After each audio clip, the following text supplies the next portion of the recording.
Okay, now that we have it, completely,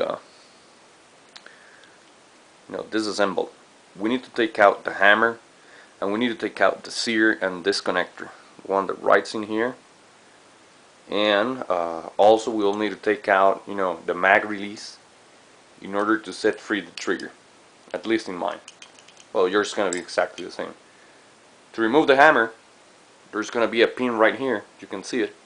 All you need to do is push it from right here with a tool. In my case, I'm going to use this. Oh, I'm sorry. There you go.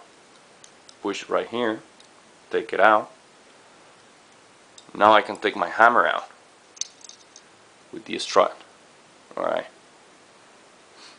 Now to remove the sear and this connector, that you can see it how it rides in here. These two parts. It's going to be exactly the same. There's a pin right here. Just push it a little bit and it's going to pop out right the other side. Once you take it out, your sear and this connector will fall right to your hand. Now, this is an important thing. People don't know this, but I'll show you. The right way it goes into your pistol is like so. This part goes like this, and this heel right here runs against your sear, and this part right here runs against the back bow part of your trigger. So it goes like this. And now your sear goes like this. As you can see, those here protrude in the back part of it, and you actually have them, rests on top of the disconnector, like so. So that's how you do it. Alright. Now that that's off, what you need to take out in order to remove your trigger is going to be your mag release. Now in my case I use an extended one, so I need to take out, the upper part of it. And by doing so, I'll be ready to take it out and completely disassemble. So here we go. Open it. Okay, you can see it. Now it's gone. Now in order to take my magazine release out, I'll need to push it a little bit, and with a screwdriver twist. There you go.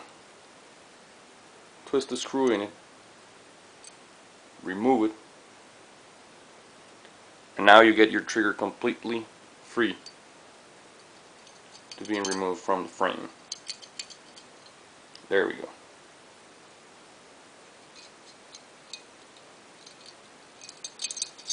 There we have it. Now in order to do a great trigger job, especially fitting, one like this, which is a competition trigger, first thing you need to check is which are the parts that are actually rubbing against your frame. And what I did is that I polished up here. I flipped it around and I polished here and here. And this, kind of like portions right here. Here and then here. I never polished the back part of the bow itself. So that's what I do. I polished up here, here, here, here, and all of this to get a nice fitting trigger. Now the best way to test if it actually is going to fit your frame is take your frame, mount your trigger. So it's, sometimes a little tricky. Just leave it there and test it out. There should be no hang-ups, no stoppages, no anything. Just should work like this, moves like glass. And you need to see it on the back. Alright, that's how you do it. Now, if you want to, kind of like have a smooth trigger pull and reduce the amount of pounds in it, as you can see here on my sear spring, I've polished the central finger, and what I did is that I moved it backwards.